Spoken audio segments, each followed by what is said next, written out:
Presidency reacts to media reports on State House Medical Center location. Says only 33% capital allocation was received.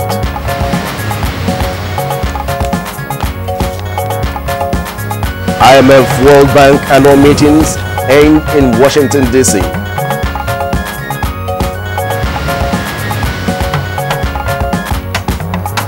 And 16th Brigade of the Nigerian Army commences Operation Crocodile Smile 2 in Yenagoa with sanitation exercise and donation of medical facilities.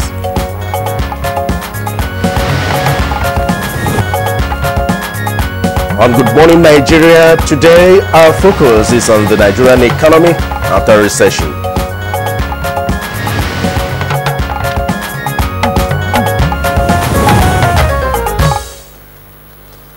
Of course, that's the latest national discourse, Nigerian economy after recession. And experts are saying, as a matter of priority, Nigerian government must encourage the diversification of the country's economy. Now, they say it is the only viable way to go if the country is to survive the current environment of global economic uncertainty with the volatility of oil price and, of course, sustain a steady climb out of recession. Yeah, Claire, it was indeed a thing of joy for many Nigerians when the National Bureau of Statistics, in a recent report, announced that after contracting for 5 consecutive quarters, the Nigerian economy has finally exited the recession, as data on the country's gross domestic product GDP growth rate shows that the economy grew at 0.55% in the second quarter of 2017. Indeed, Cliff, the NBS also revealed that all the contribution to the GDP recovered significantly from minus 11.63% in the second quarter of last year to 1.64% in the second quarter of this year. That's 2017. Yeah, Claire, when you talk about that, because once our economy has been repositioned on the path of growth, you see inclusive growth, you see job creation and all that. So what equally, excites many about the NBS report is that it shows that agriculture continued its strong and positive growth, which it had maintained throughout the recession, growing by 3.01% in second quarter of 2017 from 3.39% in the first quarter of the year. Cliff, and that's not to say again from the agricultural sector that there wasn't a contraction, when you look at analysis from year on year. But the excitement this time in the sustained growth of agriculture is coming from the agreement that agriculture is the platform for the much desired diversification of the Nigerian economy. Now, the imperative of diversifying the Nigerian economy after recession is one of the major themes of the 23rd Nigerian Economic Summit just held in Abuja. And Cliff, you were there. Yeah, I was there. A lot of issues, came to the fore because the Nigerian Economic Summit structured it in line with Nigeria's recovery and growth plan. And of course, that's why their team focused on opportunities, productivity, and employment, and actualizing the Nigeria's economic recovery and growth plan. Well, financial experts and entrepreneurs at the summit spoke on the need for government to deepen the capital markets in order to ease access to long-term funding for on-lending to small and medium-scale enterprises in various sectors of the economy. In addition, they urged commercial banks to relax their conditions for granting SMEs loans to enhance productivity and development. All right, now Vice President Yemi Osinbajo, in his address that at the summit, said the administration recognizes that the private sector will be key to finally setting Nigeria on the path of inclusive and sustainable economic growth. Now, adding that government policy of partnering with the private sector is also born out of this reality. Yes, Claire. The Vice President also announced that the foreign exchange reserves have risen to about $33 billion and end users have increased access to foreign exchange, partly due to increased export earnings and remittances, as well as the introduction of a dedicated, transparent window for investors and exporters. Now, Cliff, as I said earlier on, you know, the public debate is no longer, will Nigeria get out of the recession? But now the question is, how can, of course, Nigeria, you know, stay positive, maintain the positive growth, and of course, how can this growth be sustained? What are the feasible ways of diversifying the country's economic base that's away from its monocultural crude oil source? Well, again, the growth, you know, has been linked to a steady, you know, growth recorded in the oil sector claim. So we're still back to dependence on oil. Well, there are four drivers, you know, away from oil. You know, you have manufacturing, you have telecom, you have agriculture, and all these governments have been doing a whole lot, you know, to ensure that they enhance the productivity in those sectors. You know about the ATA, the Agri Transformation Agenda, you know, that's the government has put in place. That is, do you talk about anchor borrowers and all that? All right, of course. So other questions that we'll be asking are, what are the notable recommendations, you know, Cliff was there, of the just concluded Nigeria Economic Summit that, you know, could pull the economy out of the doldrums? Well, all hands are on deck. These and some other questions we shall try to provide answers on this edition of Good Morning Nigeria today.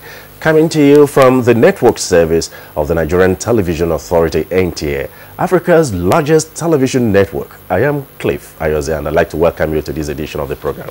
All right, it's Cliff and Claire Adelabu Abdulrazak here on Good Morning Nigeria. We welcome you. Always a pleasure to have you with us. We shall also, as usual, take a look at the other companion segments of this program. Not forgetting your newspaper review. We'll look at business, and we'll look at sports, and of course other trending stories on the foreign scene, and hopefully we'll take on some entertainment news to wrap up today's edition. We're kicking off right now, as usual, with the morning news, and guess who is on our news this morning? I call her Princess Anne. Anne, good morning. And Jibuno. Good morning. Good morning, Nigeria. Here is the day's news. Nigeria is asking the World Bank and the International Monetary Fund, IMF, to understand the specific needs of middle-income countries in Africa to adequately streamline their developmental needs and strategies. Briefing the media at the close of the annual meeting in Washington, D.C., Finance Minister Kemi Adeosun said it is expedient that support for resource mobilization remains key in driving growth in Nigeria and the continent. The outlook is that we need to invest in people, invest in education, invest in women. Let's make opportunities available for our women. 50% of the population, many of whom are excluded, many of them whom don't have access to bank finance, they don't have access to land titles, and they are the economic drivers of this country. And the continue to do is to see to it that we put in place strong prudentials that will continue to guide them. Is it capital? Is it liquidity? All this we're going to put in place to continue to strengthen, to ensure that the banks remain strategically healthy. The presidency says there is no iota of truth in the news making the rounds that the Nigerian National Petroleum Corporation, NNPC, awarded $25 billion contract with an approval by the president. Senior Special Assistant to the President on Media and Publicity, Office of the Vice President, Laolu Akande, in a statement, pointed out that the Vice President, while acting as President, only approved joint venture financing arrangements. The statement further explains that crude term contracts, direct sale and direct purchase agreements are not procurement contracts involving expenditure of public funds, but just a short listing process in which prospective off-takers of crude oil and suppliers of petroleum products are selected under agreed terms and in accordance with due process.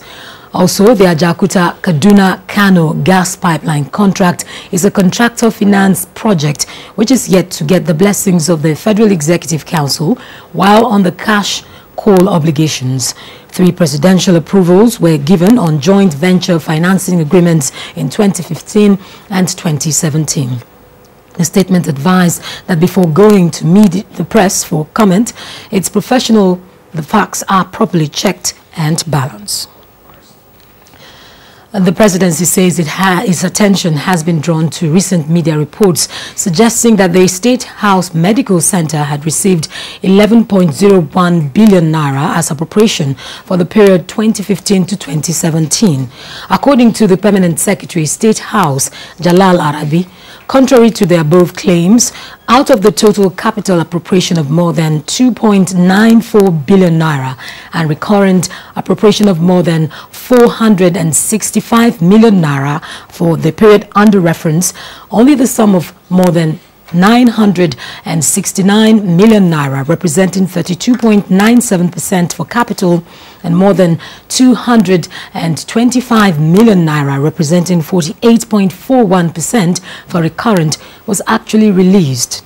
Arabi said there was zero capital allocation for the medical center in 2017, while out of more than 331 million naira being recurrent appropriation for 2017, the actual amount released up to September was more than 91 million naira, representing only 27.54%.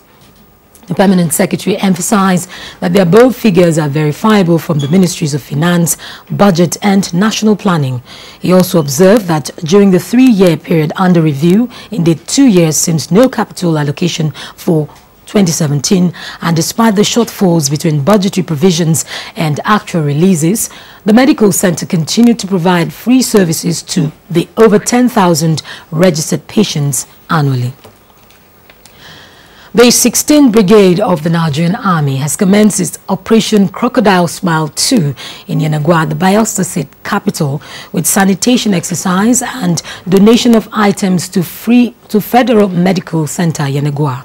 The commander, Brigadier General Kevin Alibe, said the exercise is part of their social responsibility to the society. It's intended to increase the rhythm of our combat operations in the creeks as well as land-based activities. At the end of the day, the operational skills of all those participating of it will be sharpened. And similarly, the Chief of Army Staff, Lieutenant General Tukur Buratai, says the Army has fully keyed into the federal government's financial reforms for improved administration. General Buratai stated this in a message to the inauguration of a digital finance database at the Army Finance Corps headquarters in Apapa, Lagos State. This information bank has been fully integrated into payroll administration, planning, budgeting and personnel management. Senate President Bukola Saraki and a delegation of legislators from the National Assembly are currently at the 137th Interparliamentary Union IPU Assembly taking place in St. Petersburg, Russia. In a statement signed by his Chief Press Secretary, Sani Onogu, the Senate President is expected to present a keynote address on issues bordering on international collaboration to combat insecurity, youth unemployment, poverty and religious intolerance. Other issues slated for consideration include the draft resolutions on the 20th anniversary of the Universal Declaration on Democracy, the role of the United Nations General Assembly in international governance, a briefing on the parliamentary contribution to the 2017 UN Climate Change Conference, and a debate on engaging the private sector in implementing the Sustainable Development Goals (SDGs).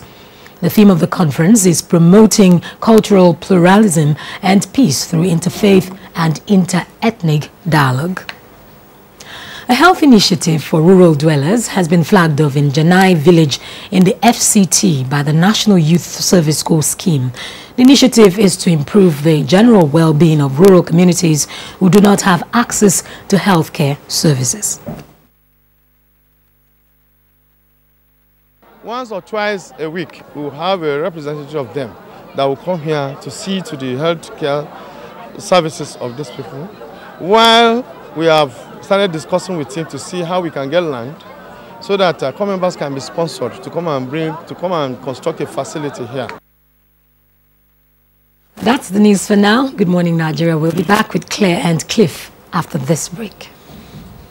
Unemployment, notably youth unemployment, features strongly in our party's manifesto. We intend to attack the problem promptly through revival of agriculture.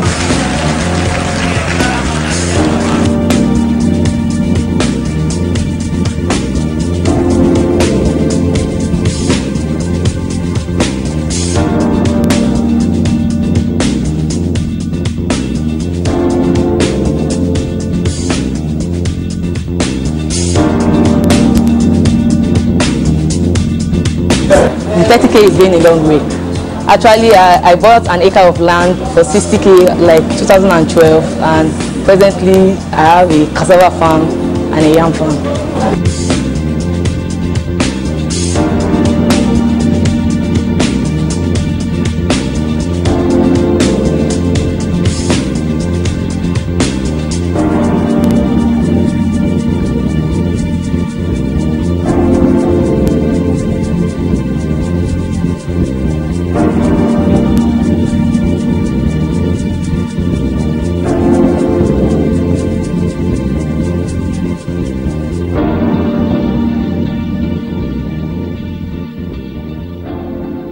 And dry condition causes the body to sweat, which attracts germs that are easily passed from one person to another. Dettol Cool combines Dettol's protection and an invincible icy feel for super cool confidence. Use Dettol Cool.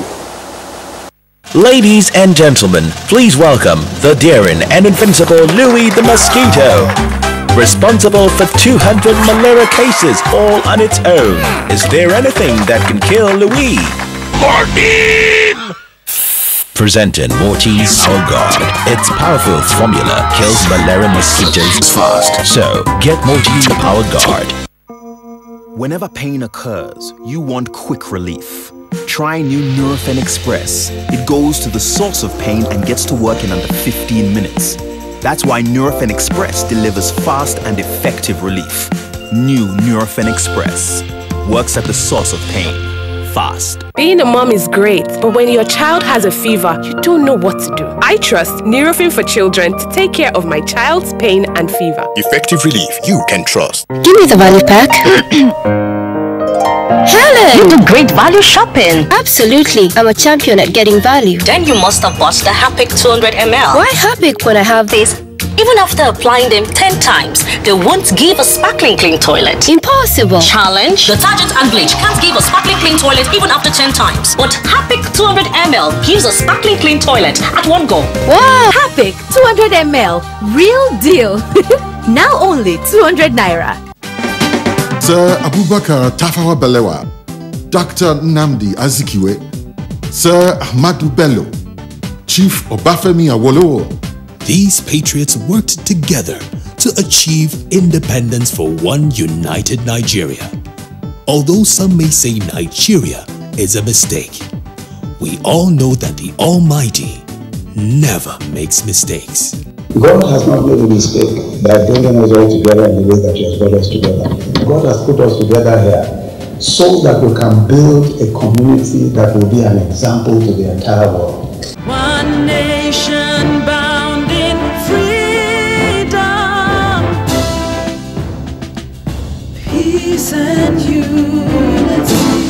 Nigeria, one nation, one people.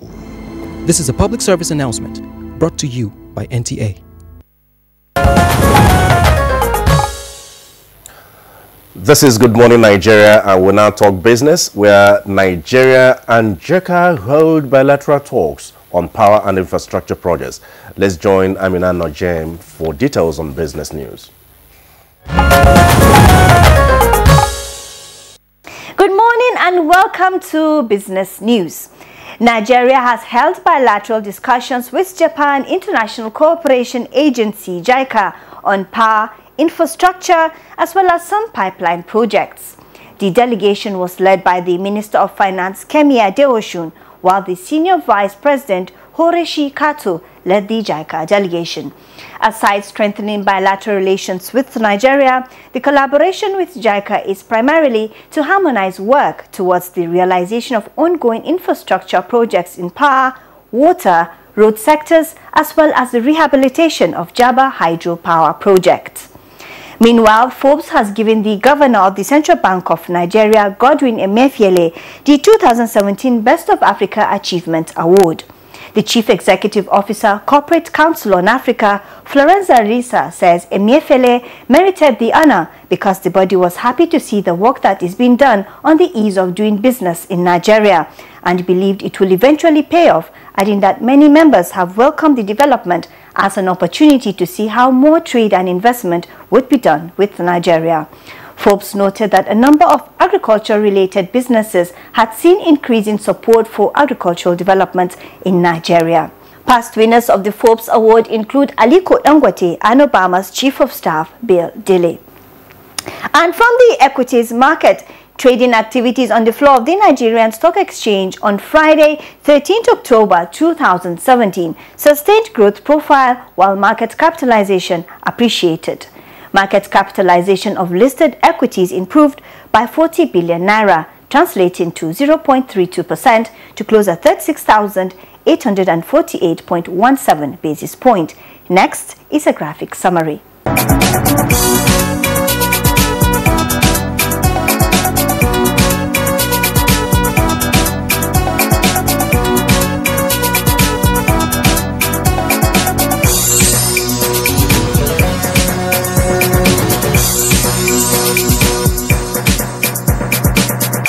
That's it on business news for now on Good Morning Nigeria. The program continues shortly. All right, thank you, Amina and Ojim, for the business package. Now, a lot, of course, happened over the weekend and, of course, is happening, projected to be, happening during this week. We'll be taking a look at all of this in the newspaper review, which is coming up next.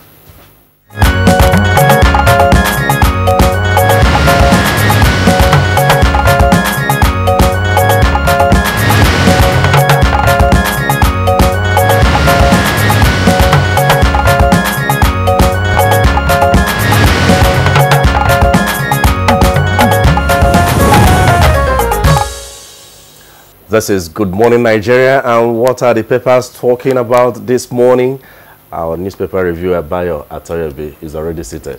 So you're welcome. Thank you, Cliff. Good morning. How was your weekend? Oh, very fine. And I hope good morning, Nigeria.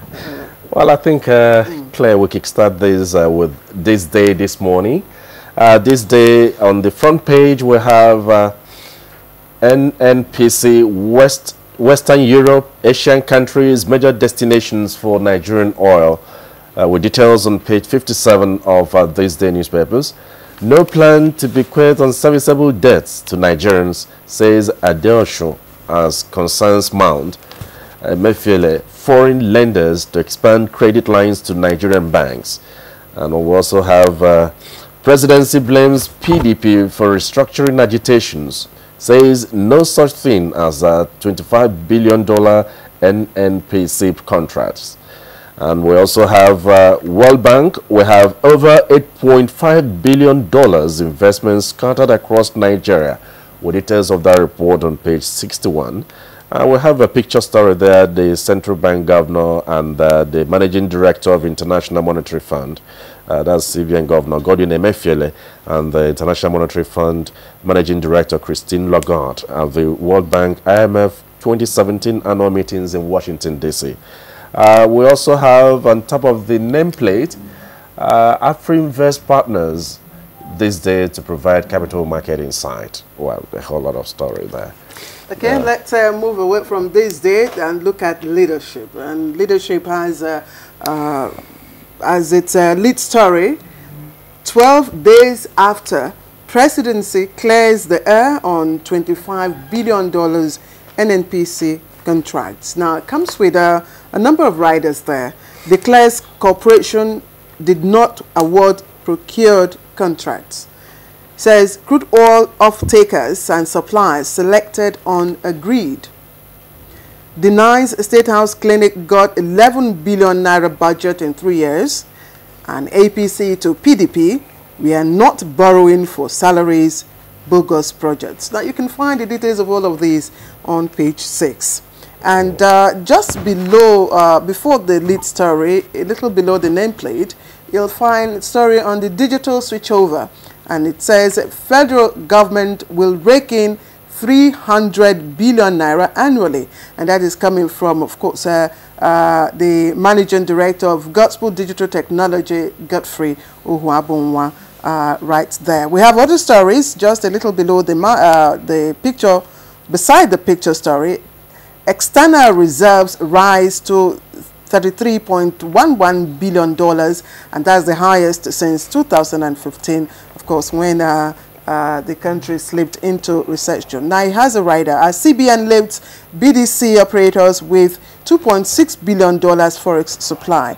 Okay, let's quickly take a look at the picture story there. You find the CBN governor and the Minister of Finance, that's leading the Nigerian delegation at the World Bank and IMF 2017 annual meeting in Washington, D.C. NAS will revisit devolution of powers. It's also trending at the bottom of the paper. It's right there. Details of that on page 4. And some commercial banks have deposited 50 billion naira tax in 6 months. Also trending there on page 31. All right, Bayo? Yeah, well, Bayo, you have to come in here, but we still have some of the stories trending on the Daily Independent, that's independent newspapers. No $25 billion in NPC contracts. Missing money, says presidency. Civil society groups commence sit-out protest in Abuja. And of course, 700 billion naira project at risk. Vandals swoop down on airport remodeling equipment. With more details on A5 of Independent. We also had something like Buhari, OBJ, Yadua, Jonathan, our accidental president. Well, Naba is saying that on page A8. Alafi declares Gani Adams Are Onakokamfo of Yoruba land. Are Onakokamfo is a title. Okay, Are Onakokamfo. Oh, that is a the war general to the Alafi of Oyo. The last person who was invested with that title was the late Mashood Kashimawo Abiola. Meanwhile, let's start with the photograph that Claire was talking about. It was the photograph of the Minister of Finance and the Governor of Central Bank, both who are attending the IMF and World Bank conference in New York. And the Minister of Finance used the occasion to clarify that Nigeria will be very prudent about that. And she also explained that the federal government adopted an expansionary fiscal policy with a large budget so as to effect structural changes to the economy. She said the federal government would not bequeath a portfolio of unserviceable debt to future generations of Nigeria. You know, there's been some anxiety about we came out of debt during the era of President Olusegun Obasanjo, and now we are going in. And they are saying that this time borrowing is to stimulate growth, and once growth is restored, dependence on borrowing will be reduced. Meanwhile, the other positive result in the economy is also that the Nigerian external reserve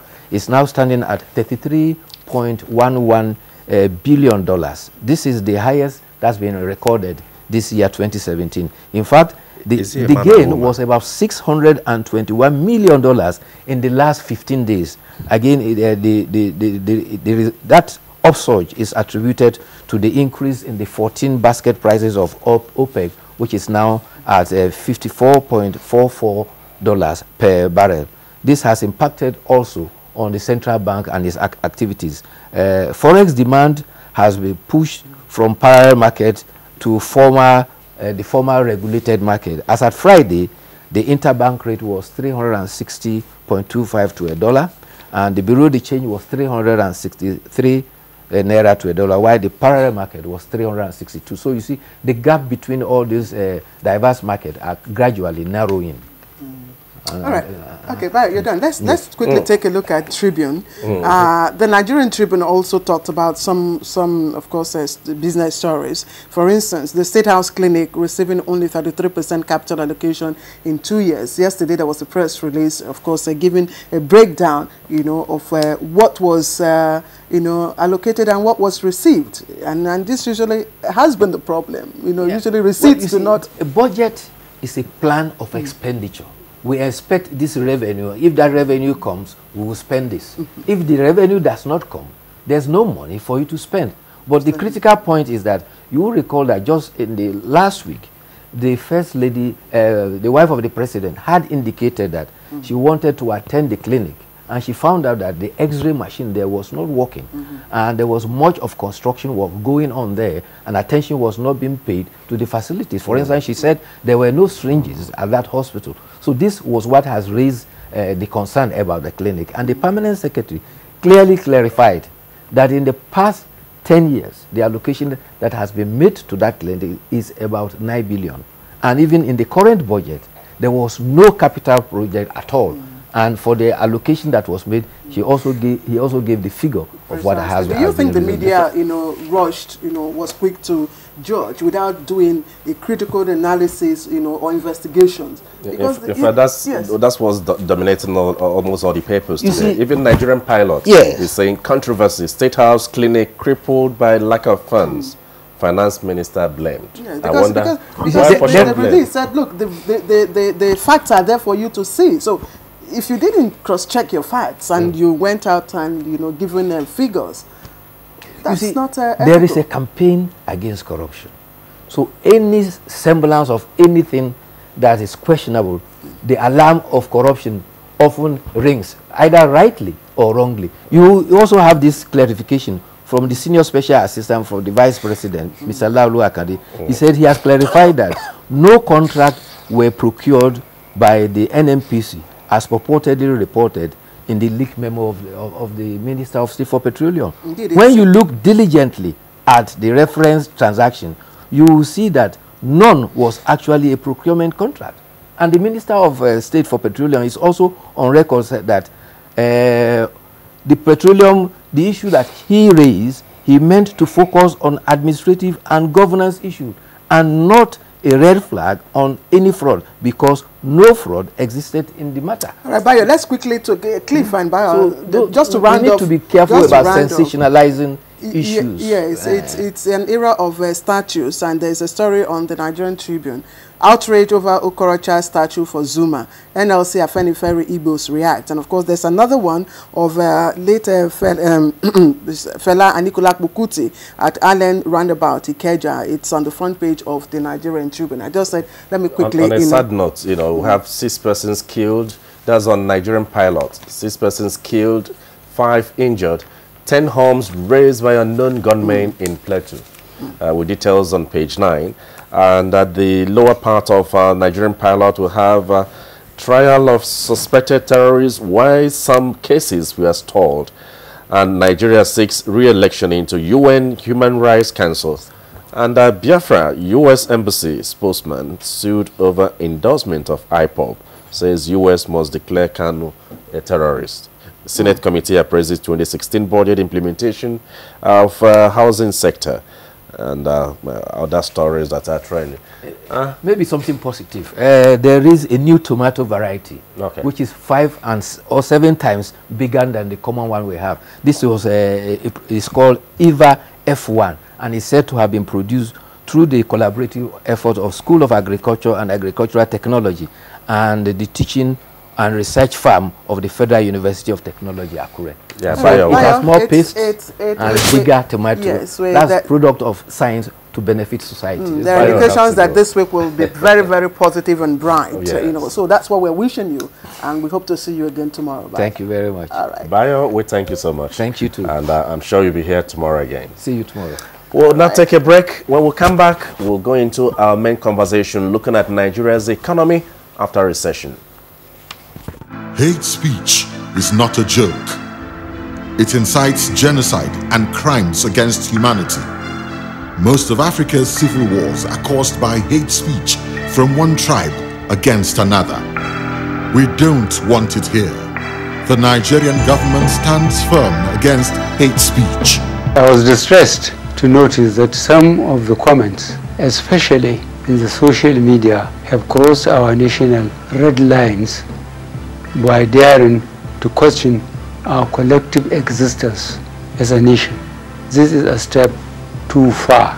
One nation bound in freedom.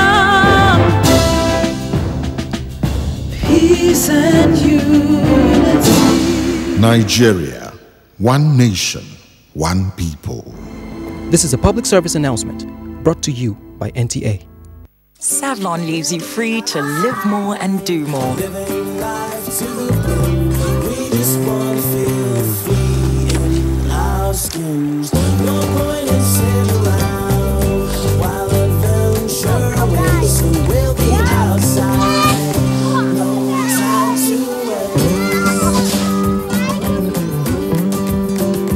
And it's formulated by Johnson & Johnson to kill over 99.9% of germs on skin.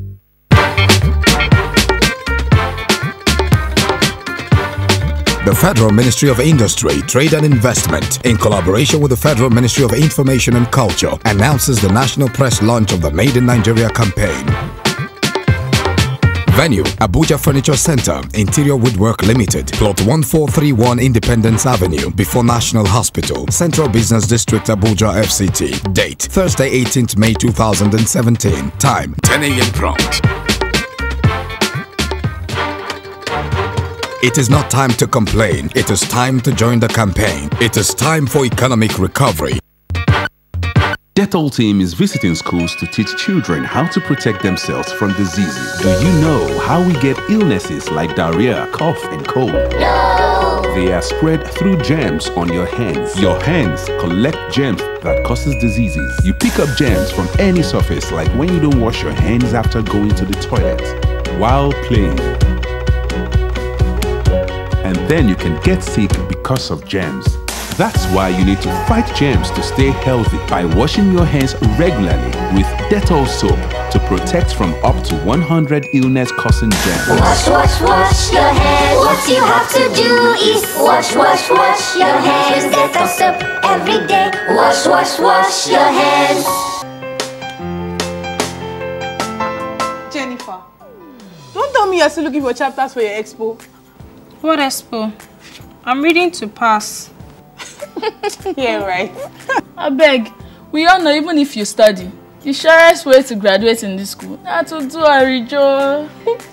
Or better still, we hook the lecturers, Abby. No, that's a thing of the past. I would not get a certificate I cannot defend. I would not be a burden to the nation or the society by fixing or buying certificates. That does not add value to my life. This is the era of change, and change begins with me. This message is brought to you by the National Orientation Agency in conjunction with the Federal Ministry of Information and Culture. Helen! Your kitchen gets 10 out of 10. Thank you. This also gets a 10. Should we see the toilet now? Sure. This gets just 1. It is clean. But not perfect 10. Better than my detergent and bleach? Impossible. Challenge? Try the new Apic 10X. Compared to bleach and detergent, Apic sticker formulation removes yellow stains times better, giving you a sparkling clean toilet. Wow. Now you also take that Apic 10X challenge. Also available in 200 ml pack. Another edition of TV Guide magazine is out with revealing accounts of trending stories. With the dwindling oil revenue, he says there is no reason to worry. We strongly believe that culture is Nigerians' new oil, and we're going to show that by creating wealth, our art and culture will be a statement for all of us. Our cover story is on Otumba Olusegun Runchewe, Director General, National Council for Arts and Culture. For upcoming TV presenters, Elegant Elizabeth Banu tells you what it takes. A peep into the activities of the Presidential Committee on the Northeast Initiative, a mandate being fulfilled. A trip to the Yankari Games Reserve and Safari in Bauchi State brings you closer to nature. And the Oshun Osogbo Festival, our culture, our pride. Professor Adiku, the Vice Chancellor, University of Abuja, tells us what it means to manage a university, plus our regular features, star profile, media issues, relationships, young minds, entertainment, sports, and lots more. Pick your copy now at the vendors or at every NTA station nationwide. TV Guide, still your indispensable companion. All right. right, you're right on time to be part of our conversation for this morning on Good Morning Nigeria, and it's live on the national network of the Nigerian Television Authority, Africa's largest TV network. Now, of course, after exiting recession, the next question is, can Nigeria sustain it? And how can Nigeria sustain, of course, a growing economy and probably get it to maybe a 2-digit growth rate, perhaps? But let's listen to Yemi Ajayi for the background report to set the ball rolling.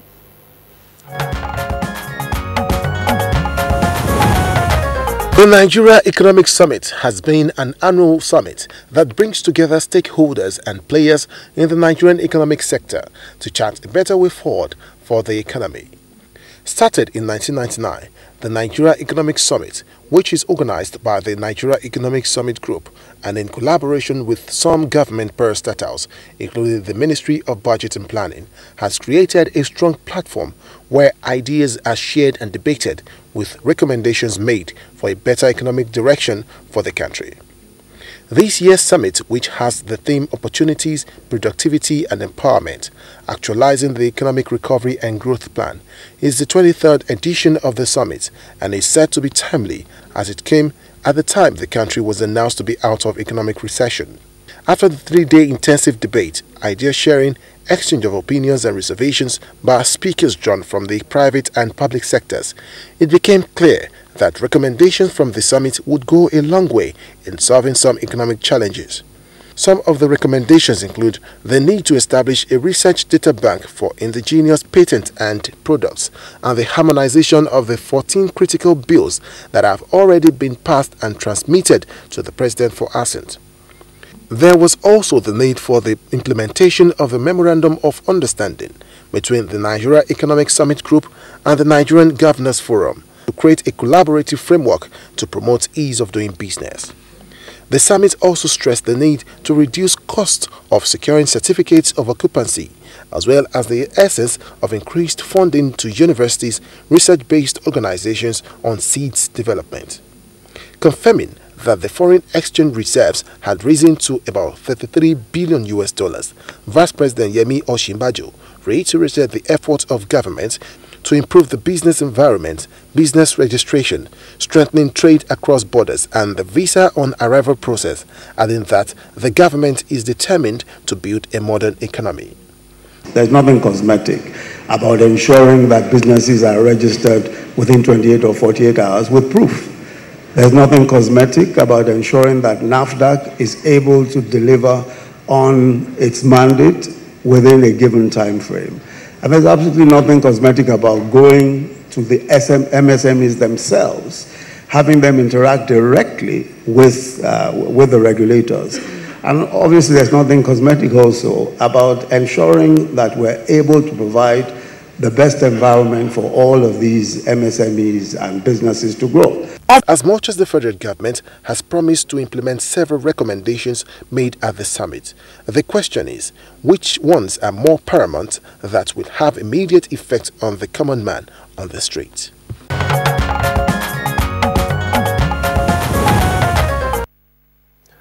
Special thanks to Oyemi Ajayi there for that background report that will found the foundation for our conversation this morning. And we are joined right away by a development economist, the first you know well, Professor Ken Ife. Professor Ken Ife, it's our pleasure to have you join us. Thank you very much for inviting me. And of course, we are also joined in the studio by a young entrepreneur who has made his mark pursuing his dream as doing business in the area of agriculture.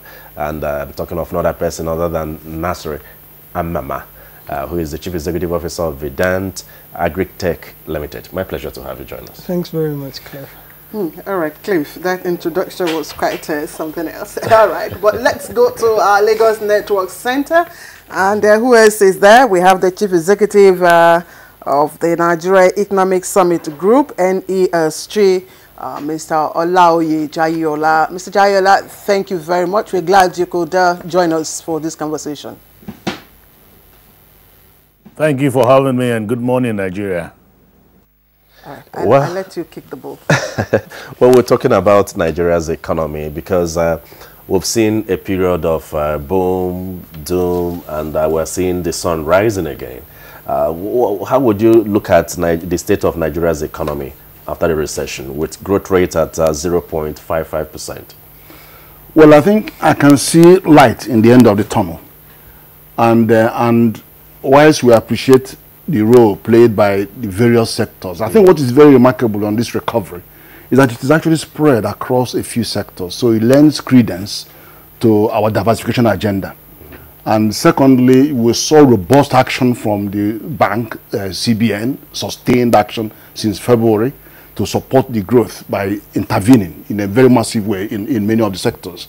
And also some of the sectors were giving good results. You could see the importers, exporters, investor window generating $10 billion within less than 10 months, in 8-9 months. So there are other good signs.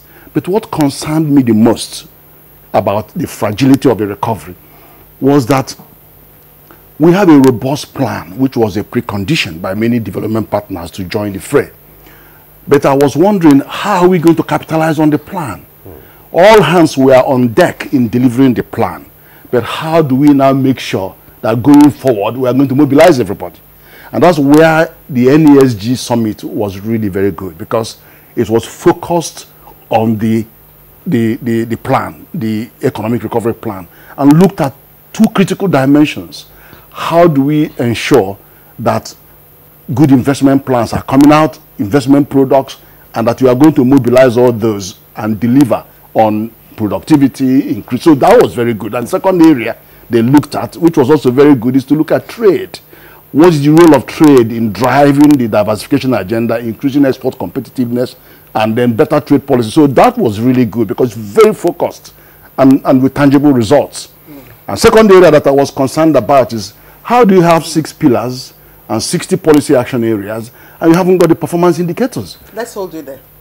Prof, let's keep you on hold and get the reactions from our other guests. But before we come to the entrepreneur who will give us the practical, analysis of what this means for us in terms of the, exiting the recession, let's bring in Mr. Jayola from our Lagos Network Center, who is the Chief Executive of the NESG, that, you have been, of course, propelling, the exit from recession. But some people say, look, this is still a growth that is anchored, again, on the oil sector, could be fragile growth and all that. But what are your concerns with the state of the economy right now?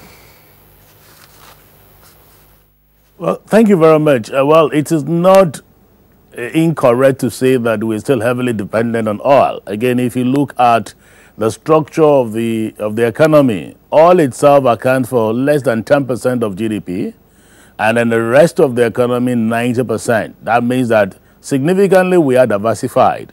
But if you look at the income that comes there from, oil still gives 40% of the income that we need. So 60%, 90% giving 60, and 10% giving about 40%.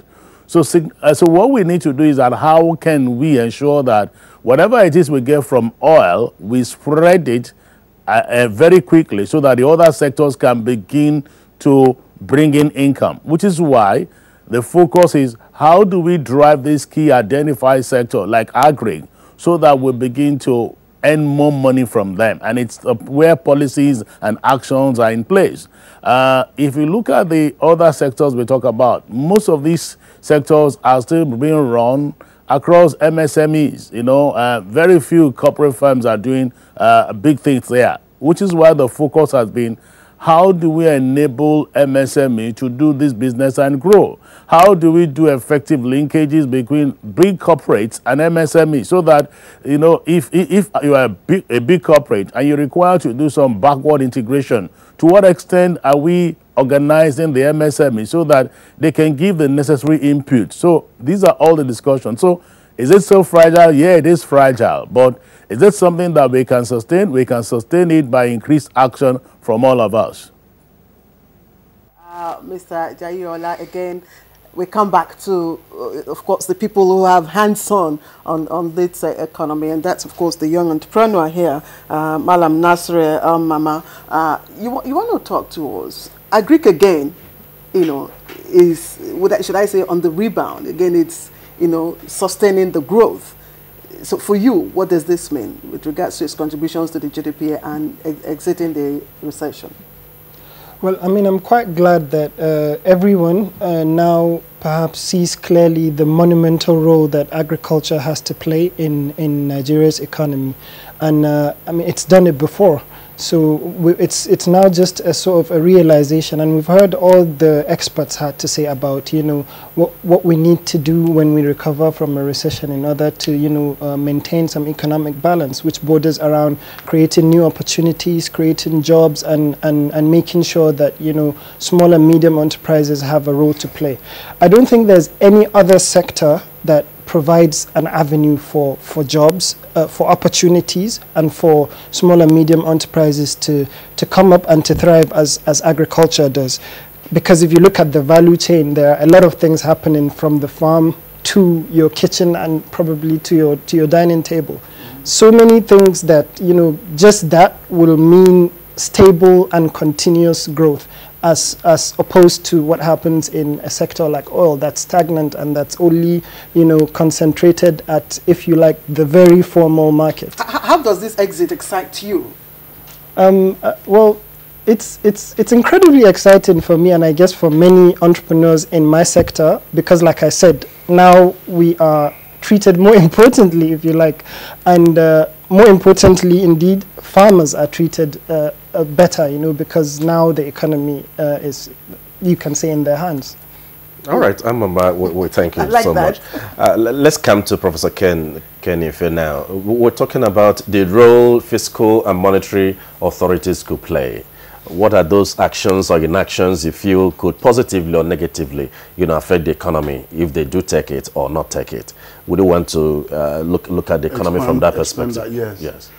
You know, since we now have those action areas and then we are looking for the indicators, it's very important to lock down those outputs as will be defined by the indicators in the budget round going forward, hopefully by the end of this month, so that the real actions we expect from government can be concretized. And it's very easy for us to monitor and evaluate. So that was one point. The second point is, how do you rope in the states? Because subnational level operation is about 48% of our economy. So we've got to lock them in. So how do we ensure that they get support in developing their own version of the NES, of the growth plan? So that's very important. Now, on the fiscal side, and in fact, even if you look at the World Bank, I hope we'll probably come to that, the IMF, they zeroed on the fiscal policy to say, look, expand the fiscal base, because that is the only critical area. It's not the size of money we are borrowing that should bother us. It's whether we have expanded the revenue stream from the government to be able to service the debt, so that we don't run into borrowing to repay when maturity comes. So that is the biggest, and then they can expand the size of government budgets, because at the moment at 7 trillion, we're actually far less, it's so small compared to the size of the economy. It should be about 20 trillion, the government size of the budget, because it's only 6% of our revenue, of our tax revenue, compared to the GDP. It's only 6% of the GDP, whereas other countries are about 20-24%. A lot of concern with regards to our borrowing plan. I don't know what are the areas of concern, and how positive could this be? Because we need the money to beef up our infrastructure development and all that. There is absolutely no doubt that people will have that, given the 2005 experience, people will always scream on, are you going there? Are you borrowing to compromise the future? Those concerns won't go away. The issue is, and then we know that we on the plan, on our ERGP plan, we've actually planned to rebalance the debt in favor of foreign than local, because we know that we are borrowing, the local is very expensive, 18 to 20 something percent, the yield of, say, on treasury bills, whereas you could actually get away with 1-2% interest and for a long time, for 40 years, 20 years, with a long moratorium. So there's a plan to rebalance those, but the issue is, what is the size of the repayment compared to the government income? If it goes to 40%, it's crossing the red line. Yes. So government revenue base must expand. and the expanse through taxation. But are we doing enough? And also non-receipt of non-oil revenue. So when we say that only 6% of our is only 6% of our GDP, it means that we have to do more compliance. We have to widen the tax base so that more informal businesses will enter into the net. But also we have to look at the tax of the rich, you know, and the richer companies and the richer individuals coming into the stream. So there are all illicit flows as well, controlling, you know, the illicit flow. And the illicit flow is very huge. It's about $84 billion. Yes. Yeah. It's very, very substantial. Prof, let's get the buy-in of Jayola, who is the Chief Executive Officer of Nigerian Economic Summit Group, because we're talking the economy now.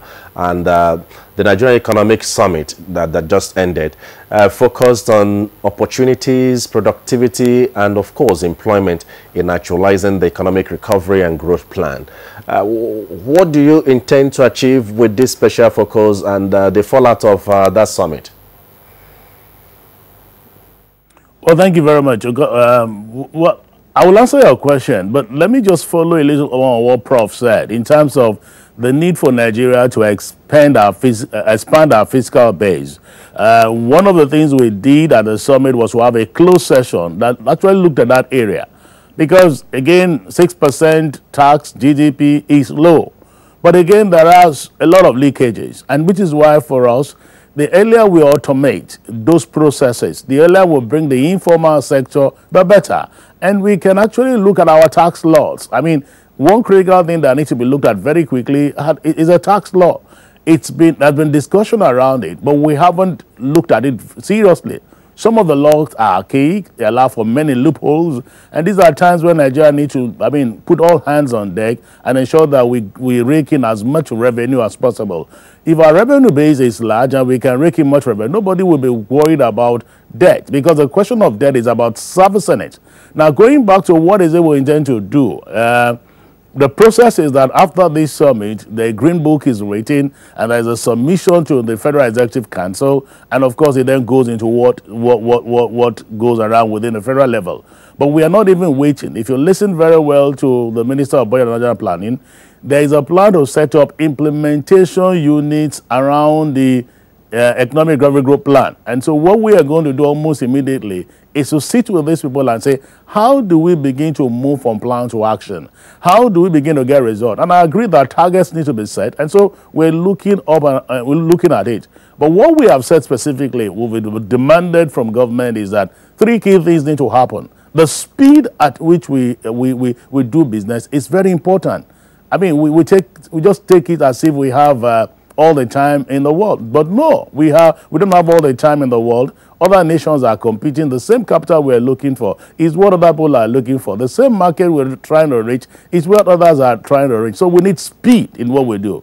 Secondly, we make an appeal to the National Assembly. There are 14 bills that both houses have passed. And these 14 bills need to be harmonized and sent to the president for assent. They have significant implication on the economy of this nation. Look at the railway bill. If we get our logistics right, it makes doing business a lot easier. In fact, if you are in Kano and you are coming to Lagos to get your goods from the port, you probably spend between 15 to 16 days on what should normally have been 5 days. And government do not have all this money. And in the ERPG plan, it is clear that most of the money to help us actualize this plan is from the private sector. So we need to ensure that these laws are harmonized by the National Assembly and passed on to the presidency for assent.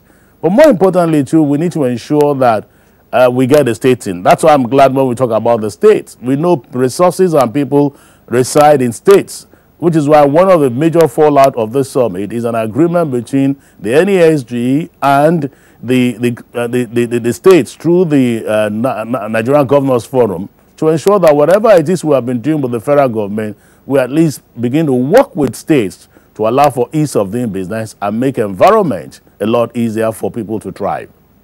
All right, let me still stay with you, Mr. Jayola, because like the president said, and as well as other economic analysts did say, when the news of the exit from the session broke, this whole thing can be better appreciated when the ordinary Nigerian, can also have, a change in his or her livelihood. So this conversation is basically, now that we have exited recession, how can we translate this academic growth in the different sectors, be it agric, trade, and communication, or, and the non-oil sectors? How can we translate all of these into practical, change in the lives of the ordinary Nigerians? Let's look at, for instance, agriculture, because again, NESG is calling for further diversification of the non-oil sectors. So what are the steps? What can we do, to give more value, to sustain the growth in this sector? Well, thank you very much. Again, it needs to say that there's a distinction between growth and development. And I agree with you, we've had 8% growth in this nation before. That never translated to development. And that's because that growth was not inclusive. So if you listen to us, the clamor has been, how do we make this growth inclusive? How do we make this growth generate jobs? How do we make this growth felt by people? Which is why where we looked at was to look at those sectors of the economy that brings in more people. Agric is one of them. But I tell you, what is the gain to the person who is on the agric field when after you've realized all your yield, 40–50% of them are lost due to post-harvest losses? So some of the concern is that how do we ensure that this person do not lose the yield by provision of some power, either by way of renewable, to ensure that you do some first level preservation? How do you ensure that this person who is produced so much gets right value for its produce, so that it's not that during a season of, during harvest he gets good result, but after harvest nobody buys for him?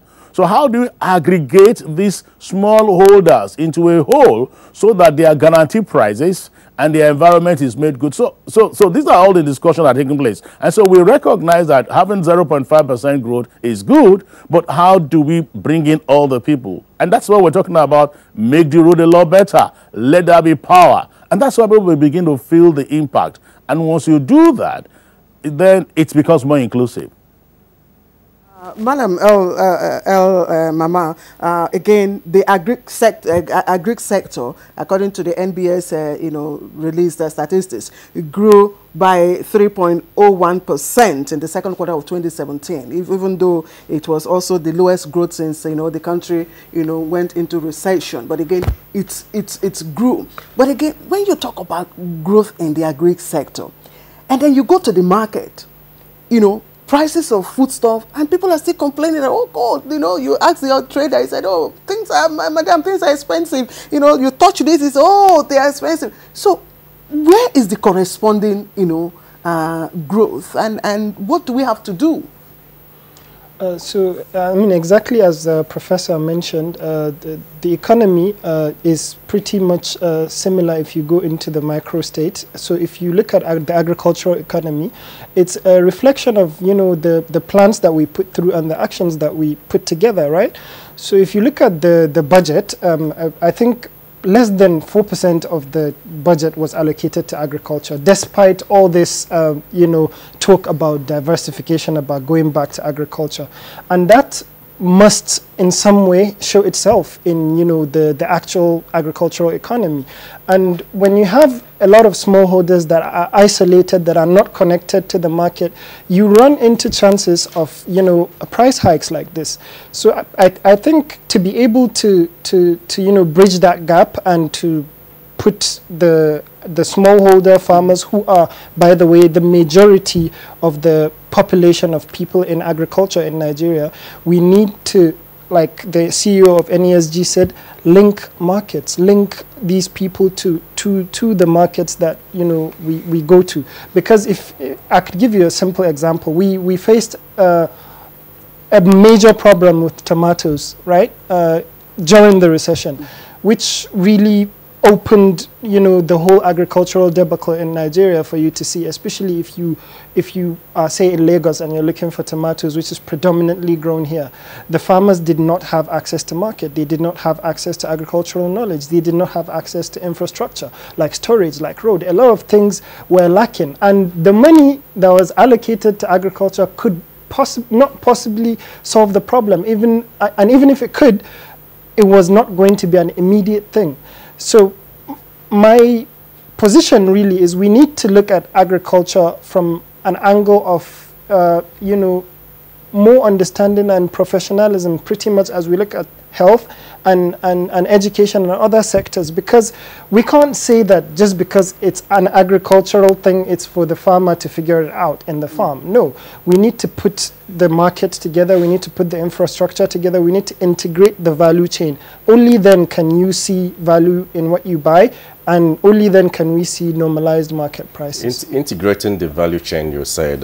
One issue that has continued to affect those startups, micro, small and medium enterprises getting into business, is that of access to capital. And look at the provisions that we have on ground now. Do you think we're doing enough in that direction? What should they be doing to be able to have access to finance? Because everybody looks up to the bank without looking at the other alternatives, the non-collateral driven loans that you ought to access through the capital market, ventures and crowdfunding and all that. What do you think young entrepreneurs should be doing at this time? So absolutely. So the panel that I sat in at the National Economic Summit was actually about access to panel. I'm sure you're aware. And a lot of the discussions there bordered around this same issue, the fact that we need to look at other places because bank loans are simply not accessible. And a big example is the fact that if a farmer, say in the, not even the enterprise now, not for the small and medium entrepreneur, let's say the farmer is in the farm and they needed 20,000 to buy a pesticide to take care of a pest, an imminent danger, right? Did you know that it'll take probably the same amount of time it took you as an entrepreneur in Abuja to get a 20 million naira loan for the farmer to get a 20,000 naira loan for him to solve the problem? That's the farmer who is, let's say, the most basic entrepreneur in Nigeria. Now think about a situation whereby I'm here trying to solve the farmer's problem who's in the village and I'm unable to get finance just as much as he's unable to get finance. So definitely there's an issue there when you look at it. The banks are not accessible, not enough. So, but my answer to that is we're not doing enough. And for the entrepreneur, definitely we need to look in other places. We need to look for alternatives. And being what we are, Nigerians, and very hardworking and striving Nigerians, we always look for solutions. And it's sad that the options are minimal, but they are available. I think there are a lot of initiatives by the government and some private sector entities that are available for entrepreneurs from the session. What's called the, not the UN, the new one, the Empower. Empower yeah, and all that. And many more. Well, it's okay. Prof, I'd like you to come in here. In Nigeria, a survey conducted by the National Bureau of Statistics in 2013 in conjunction with SMIDAN put micro, small and medium enterprises in Nigeria at 37 million. And of this number, about 68% of it, 36 million of it, are dominantly micro. And there has been little or no progression from that micro to small, from there to medium, which ought to be the progression. And it takes just 50,000 to start a micro business and about 10 million to start maybe a small and medium enterprise. What really is we should be doing in the area of raising funds to support their growth? Yeah, we need to engage more creative methodologies for accessing finance for the informal economy. I mean, I gave an example of hire purchase, lease purchase. Why do they have to put 100% before they can buy the equipment? In foreign constituencies, you put 10%, 20%, you walk away with the equipment, you pay insurance, and then you start producing straight away. But there's more to that. You criticize the banks, but the banks are giving punitive rates. So even if they are able to access the finance, they cannot pay the rates being offered to them. 25%, 28%, they can't do that. Agriculture shouldn't get more than 5% interest rate from anywhere you look at it, if we are serious about this. Secondly, I want to connect with what he said. the entrepreneur said, you put your hand on the budget. Our African Union recommended 8% of the budget to be invested in agriculture. There are many states that have 0.5% of their budget on agriculture. It's a no-brainer. Then you connect to what the NESG CEO was saying. Where you have the preponderance of over 90% subsistence farmers, you need to bring, and you have paucity of infrastructure, you have to bring in aggregation, clusters. And you can notice that why CBN, this new project program, Anchor Borrowers program, was successful. It was of aggregation at the production end, where you aggregate smallholders and use them as outgrowers. You're engaging them, you're releasing energy. You have to do the same at value addition level. Because of high post-harvest losses, poor infrastructure, you've got to aggregate. That's why cluster is very important. Across the whole chain, you have to be aggregating, so that they can have their way into the market, have their way with technology, have their way with access to premises, have their way. You need to do that. They need a lot of hand-holding. Aggregation is the key to doing that. All right, Prof. Gentlemen, let's quickly take a short break. When we come back, we'll continue with our conversation, and we'll look at other sectors of the economy and what can be done to sustain the growth. Makes a Niger mom powerful. I encourage my kids to learn new things, and if they get hurt, I rely on the power of my Dettol's 1 capful to fight germs. My family needs protection from germs. I use the power of Dettol's 1 capful to disinfect surfaces and clothes. I trust the power of Dettol's 1 capful for bathing. The power of Dettol's 1 capful protects from up to 100 illness-causing germs. Be a powerful Niger mom with Dettol. Be 100% sure. Straight A's mean better days. On those days I worry, my mind's so blurry. Studied every chapter, still can't find the answer. Always is the answer with its comfortable top layer and reliable protection with Super Gel. No stain, no check. I know I'll get straight A's. Straight A's mean better days. Our future starts today. Stay happy always. Now for only 150 naira, get the new Always Pocket Money Pack. Savlon leaves you free to live more and do more. Living life to the brim. We just wanna feel free in our skins. No point in sitting around while adventure awaits. So we'll be outside. No time to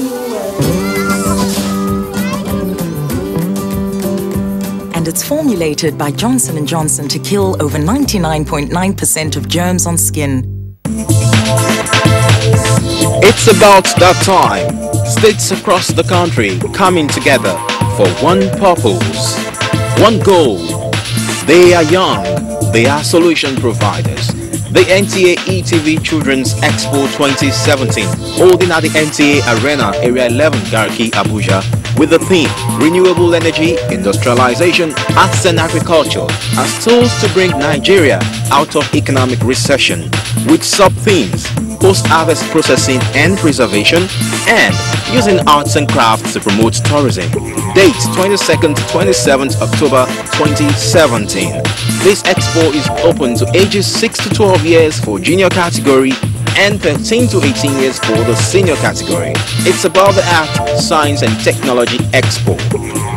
For sponsorship consideration, please call the following numbers.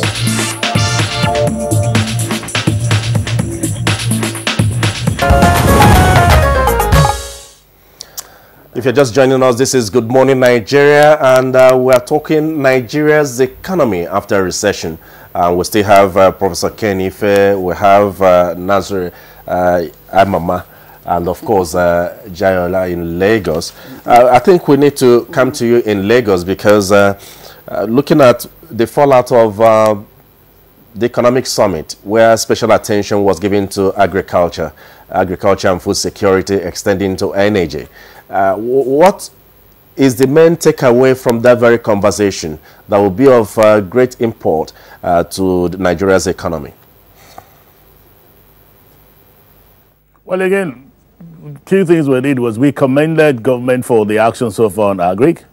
But again, what we try to do is emphasize the need for us to make sure that we bring infrastructure in there. Things like how do we use renewable to ensure that we reduce post-harvest losses? How do we ensure that there are storages around that area? And of course, we then talked about the need for us to look at our commodity exchanges. I mean, well, how do we ensure that you have some level of price guarantee for these farmers so that they have value for their effort? So those are the kind of things we're looking at that. But we did recognize the fact that as we work in clusters and we create new communities, how do you have new farmers in that place? Our belief is that you can have a farm settlement wherein you have not only the new category of farmers, but there are people that technology can go in there, good education can go, and health can be there, and they all can be together, and you raise new teams of farmers who are then producing at a higher yield than we're doing. So our focus will be when we do this, you have more yield for acreage of land, and you then can cover much more acreage in terms of what we produce. So all these were things we talked about, and we intend to follow up with it and to ensure that we get value. Of course, we look at the area of access to capital, and we recognize the fact that, yes, people might not have CFO, but with what has been done by what we call movable assets, which have been signed to law, it means that even what the farmer have that are movable, they are grains and co. If there are warehouse certificates, credit can be given against those warehouse certificates. That is based on the fact that we have again strengthened the law around credit reporting. What can be done again is when you have these unique identifiers alongside, thank God for the BVM, all of this makes it a lot easier to access credit. So all of those things are things we've looked at together in a whole. But what is important is real fast implementation. We believe that this thing should be speedily done. We have plans now, but we must run them. All right, Mr. Jayola, thank you. We'll still get back to, of course, our guests, but we've received a number of tweets, and don't forget, our Twitter handle is right there at NTA GMN, of course, right there on the screen. Let me begin with Abdul Jalil. Your Twitter is that the government of the day is on the progressive track. Economically, agriculture is the way out, and infrastructure privatization.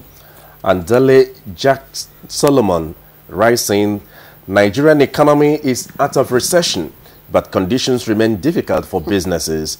How do we explain this? FG must ease difficulties. The federal government must ensure that the implementation of policy measures designed to diversify the economy are executed well. If we must sustain growth, let FG, that's federal government, propose a package of tax cuts and spending increases that should provide a boost to the economy. FG must invest more on agriculture and minerals. Okay, and Hassan Labran tweets, if really the country is out of recession, our leaders should plan well for the future of the country, and that's to avoid recession recurrence. Kano Friday, Ogban says, good topic. Nigeria economy would improve, but it will take time. Nigerians should be patient, and good thing does not come easily. All right, and Sunny Michael or Makoju, this is your tweet, and you say Nigerian economy was declared recessed, or before Nigerian economy was declared recessed, NBS said a lot of job has been lost. Now that is out of recession, how many job has been created? Okay. And again, still with Sunny Michael's tweet, Harvard University has long rejected economic philosophy of measuring economy through GDP alone. Nigerian economy is like a patient in the hospital that is recuperating, and is unprofessional. It's unprofessional of NBS to make such declaration. Oh, well, we know that there are those are the views of Sunny Michael or Michael Omakoji, not NTAs. Well, we have from Festus Akimboyewa, it says, government and managers of our economy must know that our economy may have come out of recession. The future is always uncertain. Therefore, it's crucial to learn lessons from the recent recession. Government mustn't just focus on the current data, as Nigerian economy is just beginning to recover. Government and managers of the economy must be vigilant so that the economy will not be hit again by confidence, financial markets, and forex and trade. And Cecilia Okoroma tweets, our economy after recession must be premised on knowing that there is nothing cosmetic about making it very easy for MSMEs to thrive. And Mike Anyakwo rising, Nigeria economy is on the path of progress, though empirically people are not feeling it. The cost of goods are high and unemployment too. And Ode Samuel says Nigeria is only out of recession on TV and newspaper because the economy is still 100% in recession. And just to let you know that this is exactly what we're trying to find out, how this growth can, translate into change in the living conditions of Nigerians. You have the last tweet. And Omobolao writing that the concerns raised from various quarters on the current moves by Asurok to go borrowing is not unexpected. Let the narrative change from sleaze. I'm sure they need to react to some of these comments here because essentially... Wait, yes, Cliff, just hold on. The one on Nigeria from Dele Jackson Solomon, talking about the economy being out of recession, FG must ease difficulties. Yeah. What are those things that you feel the federal government could do at this time to start easing the difficulties? If you put all these tweets together, 90% of them were actually captured by the reaction of President Buhari when he received the news. When he received the news that we are out of recession. And he said to the effect that he wouldn't take this until he sees the effect on common man. What it means in effect is, how does it translate to more food on the table? How does it translate to low prices of goods, as could be demonstrated by inflation? Precisely. Better health if you look at if you look at the inflation figures, we would have been trending down from 12.5% to 12.2%, but for food prices took it to 20.2. So when you now normalize, we came with 16.01. Second thing is that our growth rate on agriculture is very low. So World Bank and IMF, they captured that. They said it. Yes, the reason is because lowest growth since 2015. Yeah, absolutely. First quarter. The thing is that our population is growing at 2.45%, and our urbanization is growing at 4.85%. Food production should be ahead of these two. It shouldn't be less than 5%. So that means we have to connect with all the issues being raised by participants on this program to the effect that we need to put more resources in agriculture. We also need to reduce the interest rate to access to finance. But I tell you one thing though, one of the governors said that over 50 trailers were leaving and going up to Niger and the countries on top of Nigeria, and that was true. Because our food prices have become low because of our exchange rate. The sefer, we were buying three sefer to 1 naira, is now 1.54. So our food is very cheap. So they are all importing, surrounded by francophone countries. They are all importing our food, and we are not investing on value addition and post-harvest loss. So we couldn't add value to those food to earn more currency. So that's one. The second one, of course, is some of those farmers, as I mentioned before, needed more help in aggregation towards in access to market, access to finance, access to smallholder. Because when you have previous funding coming to them on the basis of come and get me, it means that for you to actually access it, the bank needs a bankable plan, and you cannot fault the bank. The bank wants to be sure that they're securing their money that they're helping. So that's why they need to plan. And you're asking a small farmer to give you a good plan, you haven't got it. But when you have aggregation, the type that CBN is focusing on, it is no longer, it leaves the farmer and focuses on the aggregator, the anchor. And then you have seamless integration of them into the global chain and national production chain. And that was the difference. That's why you have big rally around that methodology. And there are more issues on this agriculture.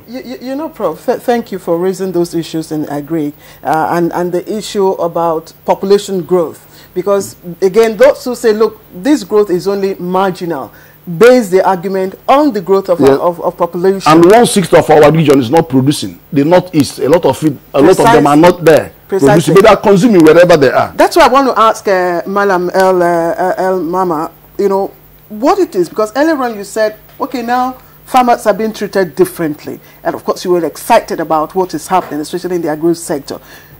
It is proper that we, took a look at what exactly are the triggers for this growth. What incentives have you gotten? Do you now have, better access to loans, as has been said? Or what are those triggers that you think we could sustain? So, speaking for the farmer now, I don't think there are enough triggers or opportunities for them just yet. I feel like there's a fantastic policy document. If you've seen the agricultural promotion policy of the Ministry of Agriculture and Rural Development. So as far as plans and documents are concerned, yes, we're headed the right direction, and we need to implement. And like Prof has said, the CBN, through its numerous initiatives, have brought about some really game-changing initiatives, like the Anchor Borrowers and like the recently launched Nigerian incentive-based risk-sharing system for agri-lending, NERSAL. These are all incredible initiatives and ideas and platforms for farmers and agricultural entrepreneurs and SMEs to thrive. But I feel like we need to do more in terms of the integration of the value chain, in terms of bringing the smallholder to the market, in terms of putting the smallholder together. And it's funny because it's been done before. Formerly, we had the marketing boards, we had the farmers' supply companies, we had a lot of institutions that went to the rural areas and made sure that they put robust structures that the farmer and the other stakeholders of the agricultural value chain, from the input provider to all the other financiers, came together. So it's really easy to do if we just look back. Really. Okay. Thank you, Amama there. Let's go to Lagos, where we have Jayola, because we're talking about our economy and how best to put it on a fast track growth. We talk about ease of doing business. We know the competitiveness of national competitiveness of the nation. How this panning out? Because we have some executive orders that were signed by the then acting president in the area of maritime, in the area of ports, in the area of patronizing made in Nigeria goods and all that. How are they panning out since the signing of those executive orders? Well, thank you very much. The executive orders are commendable.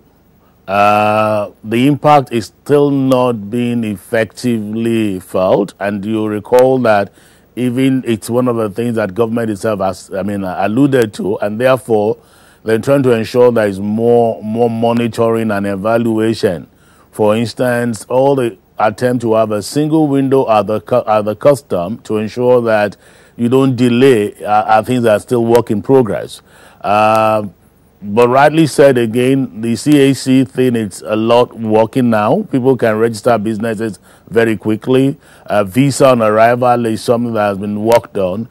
And all the attempt of getting the civil service aligned towards the implementation of this executive order is commendable. But you see, it's not difficult to change habits overnight. That's where, for us, there's a necessity to have monitoring and evaluation around it. And if somebody is infracting, they just discipline someone. Because unless we do that, we can't get much. You recall that the latest release of Ease on Doing Business only moved us by about a notch or two. And given that which Nigeria is done, our expectation is that when we come into 2018, we can do a lot better. So it's a step in the right direction, but more monitoring, more evaluation, and more control still need to be done. But more importantly, we all have to ensure that we name and shame. We're told that there are areas where we can complain to as users, and this is where I make an appeal to stakeholders. If, for instance, you're aware of what you're supposed to be getting from an executive order, you don't get it, don't keep quiet and walk away and say, oh, they won't do anything. Please make a shouting. Go to that particular website and make a complaint. Unless we work with government, we will not get the change we desire. Some people are already staying there. People are used to what they are doing, and unless we push ourselves, we won't get changes that we so desire. So please, it's our responsibility to ensure that we walk the talk, and that's one of the play I want to make using this medium.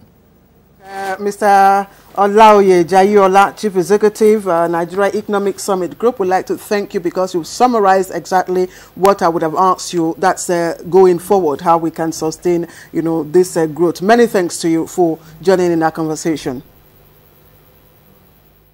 Thank you for having me. Quickly bring in Prof now, Professor Ken Ife. Other sectors, briefly now, because we're rounding off. Yes. In the spirit of diversifying the economy, which the NESJ is pursuing, to sustain the economy, what are the immediate do's?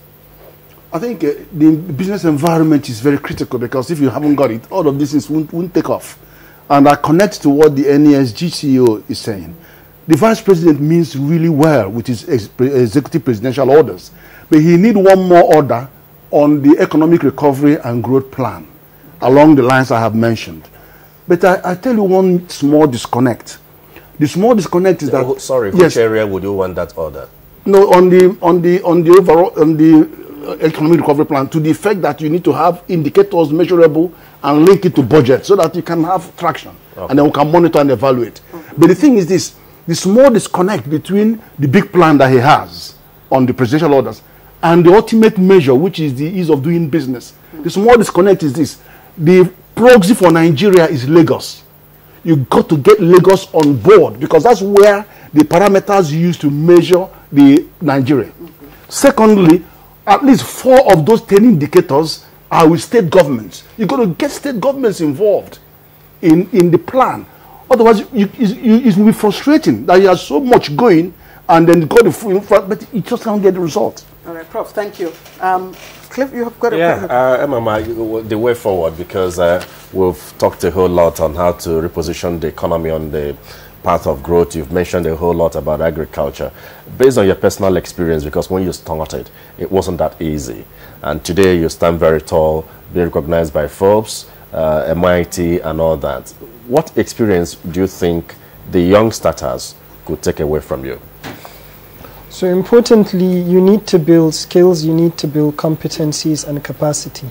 Now, a lot of our talk here and elsewhere borders around, intensification and the government spending more, putting, more in infrastructure. But if you look at it, when you buy a car, if there's no one to drive it, no one with the right skill to drive it, there's an issue. So entrepreneurs need to really get down and build a skill, build something in terms of competency and capacity, so that we're able to, take the economy and our enterprises forward. So I feel it's really important for entrepreneurs to be good at something. Like, how they say be so good they can't do without you. I think there's a book about that. I feel it's important for every entrepreneur. All right, thank you. Just before we sign all of you off, we've got more tweets coming in. Quickly from Mo Bolan Babs, CFR, and it tweets 0.55% growth in the economy, which took Nigeria out of recession, must be all-inclusive, must translate to sustainable economic policies, power, and so on. And Jibril Naina writes, tax collection must be strengthened more, especially on big dealers. More budget must be allocated to agriculture to sustain growth. And again, Cecilia Okoroma tweets, I appreciate the Prof as the Vice President, Professor Oshimbajo, for his sincere commitment to ensuring that ease of doing business is entrenched in our system. And Abdullahi writing, government must try to fully implement their economic plan. For example, anchor borrower that would have brought many farmers on board was not fully implemented. And again, Kano Friday Ogban tweets, the panelists in Lagos made a good point when he said that there is need to review our taxation. I believe that it will also rescue looting. And Willie Eselobo writes, the ease of doing business is not yielding desired result.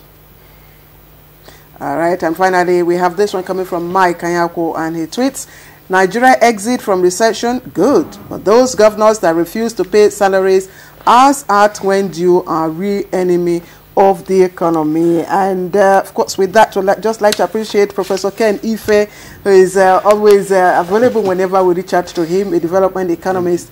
Thank you very much, Prof. And a very young girl, well, I'm sure you'll be wondering what kind of farmer is he? He's an agricultural entrepreneur, Nasiri El Mama. Thank you very much once again for joining us. Your encouragement to other youths out there.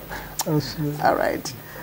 Okay, we're moving on now. We're going to talk, moving on to our second issue of the day. The fourth edition of RB Mavericks Challenge is here and is bigger than ever. Top B schools from India, Nigeria, South Africa, and Brazil are expected to compete through a grueling rounds for a chance to win the converted title of RB Maverick 2017. The initiative is powered by Ricket Benkesa Nigeria Limited, one of Nigeria's leading manufacturers of health and hygiene products. All right, and of course, Cliff, we've got our guest in Lagos right there. It's seated, okay. All right, of course, we have our guest seated who will be speaking to us on this very issue. But again, just as I was talking to Cliff, I may belong to the old school, but what can you possibly tell us about RB? What is it all about? Okay. Thank you for having me this morning. So like I was just trying to explain, Ricket Benkesa is really a global leader in health and hygiene sector. And our vision as a company is really for people to be healthy and live happier lives. And we really try to bring this to life by looking for the next breakthrough innovation, whether be it in kicking back on malaria, whether be it in HIV, AIDS, or in diarrhea. We look for innovative solutions that will solve some of the world's big issues that we have. And we have factories in over 60 countries globally, and our products are sold in over 200 countries. Now, most people, like you rightly said, might not even know who Ricket Benkesa is as a company or RB, but our brands have grown up with you while growing up in your homes. Products like Dettol, Harpic, Jik, Strepsil, Mortin. These are products which people love and trust, and it brings does what it talks about in their homes. Okay, and I think as a company, really for us, key thing is to ensure that we always have people at the heart of our success. Danny J, thank you. Cliff? Well, actually, when we talk about the RB show, you know, who is eligible? Can I be part of it? A lot of questions come to mind. So what is the application process like? Now, the application process really is that for people, we have a website which is called rbmavericks.com/Nigeria. Recall you said it's being done across other countries globally. So you need to ensure you go to the website rbmavericks.com/Nigeria. And we expect graduates and postgraduate people to go to this website, put together an idea. 2 or 3 people can come together, put together an idea which solves one of these social in the country or globally, which solves one of these issues. But it must be a business case scenario, business case study, which will help to solve one of these problems and also create economic windfall for Ricket Benkesa as a company. So it's not only about coming up with something that works, but it should have a business angle to it. And when you come together as a team of 2 or 3 and you put this together, because we also want to drive partnership, you go to the website, log in your team and put your idea there. Once this is done, we will basically look through all the ideas that have come in, and the best idea that we get for Nigeria would go and represent Nigeria in the global rounds in our Dubai office. You will be competing against students or graduates from other countries, from South Africa, India, and also Brazil. So you compete against these people, and the best of this will become the RB Global Maverick. And this person or this group of people would go to our UK office to meet our executive council and our CEO. So it's a lot of exposure for these people. Now, if you're talking about who is eligible, we are looking for sure for people who have finished school, who have finished the university, and maybe are serving or are doing the postgraduate diploma. Those are the kind of people we are looking for, and we're looking for people who are not above 29 years of age. Reason is we want to ensure that we are catching the young talents and actually showcasing these people in the society. Beyond the exposure that the participants are likely to get, what do you intend to do with the outcomes of the document or outcomes of the materials that you get from this competition? Really, for us, the best ideas that we get, we might look at it to actually put it to life. Like I told you, we're always looking for breakthrough, innovative solutions that we can use to solve issues in the society. So if we do get a fantastic idea, we will put investment behind it to actually bring it to pass to solve a social issue, maybe something that's to do with malaria, or diarrhea, or whatever the case may be. Sorry, Clem. Yes. So you're leaving it open for the participants, to decide which of these, health areas that they want to, participate in, or do you have a, what would I say? Do you have a time frame or specific areas you want them to participate in? We are leaving it out to the participant to come up with any of these ideas in any social issue in the society that comes to mind for them, and they can come up with a business case to solve that issue.